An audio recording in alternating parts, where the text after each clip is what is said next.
Para começar, eu vou trazer um livro aqui, Neurociência para Líderes. Nele tem teses muito fortes como a de que as ações e as emoções surgem antes de você ter consciência delas. E que o cérebro é um órgão do nosso corpo, como qualquer outro, econômico, que busca sempre o custo-benefício melhor para ele.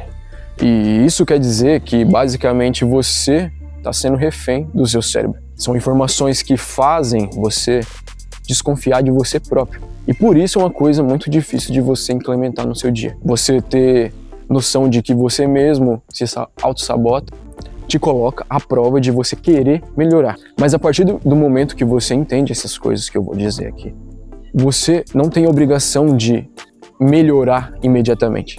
Mas só o fato de você saber dessas coisas, como funciona aí dentro da tua cabeça e de como que você pode tirar vantagem dos seus próprios defeitos, eu acho que isso não é questão de inteligência ou de burrice, é só uma questão de sobrevivência moderna. Olha, primeiro ponto, o cérebro é um órgão econômico. Por que que é dito isso? Porque você já teve alguém perto de você ou você mesmo já viu alguém desmaiar ou você mesmo desmaiou. Você pensa mais profundamente sobre o desmaio. O que é um desmaio? Foi um ato inconsciente que o seu corpo tomou sem a sua decisão consciente. Um exemplo, não sei se você já foi a algum parque de diversões onde tinha uma montanha-russa, carrinho bate-bate e brinquedos em geral. Se você não é uma das pessoas que desmaia nesses brinquedos, porque tem gente que, vamos supor, sobe na montanha-russa, chega no ponto mais alto, aquele ponto onde que ela vai descer, a pessoa desmaia, simplesmente ela desacorda. E aí a gente pode se perguntar com esse acontecimento, quem decidiu isso? Se você é o dono do seu cérebro, se você que está no controle de todo o seu corpo, se você decide quando você vai levantar a mão, abaixar na escola, quem decidiu que você ia desmaiar? E essa pergunta nos leva a uma coisa um pouco mais profunda, de uma reflexão até. Porque se você desmaiou e você não tinha consciência disso e perdeu a consciência do seu corpo ficou mole, isso quer dizer que você não teve participação nessa escolha. Por quê? Porque o seu cérebro é um órgão econômico. Quando a sua energia cai, ou quando os seus níveis de adrenalina, como num momento como esse, de descer montanha-russa, nesses momentos o cérebro reavalia as prioridades, ele desliga as funções caras como a reflexão profunda, pensar muito sobre alguma coisa nesse momento, e ele prioriza a sobrevivência. E o que isso quer dizer? Que o seu cérebro toma decisões sem te consultar. Se você chegar a um ponto extremo, chegando ao ponto de concluirmos que temos uma coisa que é inconsciente, que é uma coisa que foge da nossa própria consciência.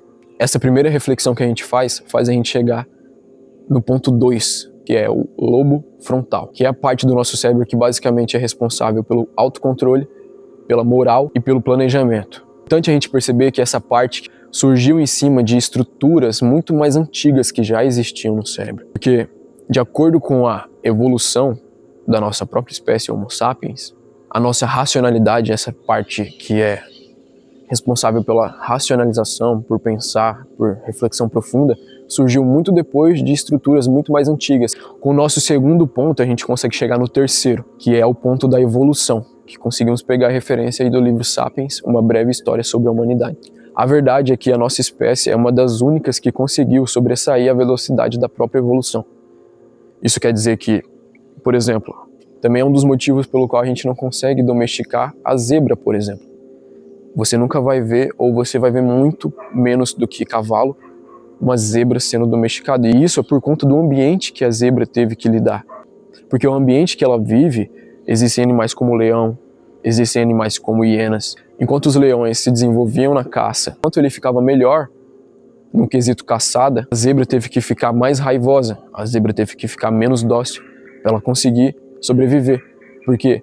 Por exemplo, as zebras que achavam que a África era uma coisa linda e saíam por aí para longe do bando, iam ver as flores, por exemplo, ou eram muito dóceis com outros animais, elas acabaram morrendo.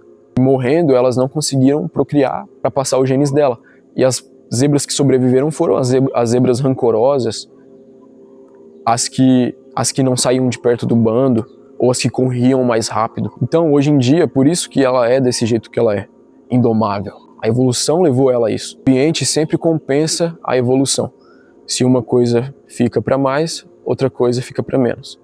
Se um leão fica mais rápido, a gazela também fica mais rápida. O ser humano foi das poucas espécies que conseguiu sobressair esse tipo de evolução.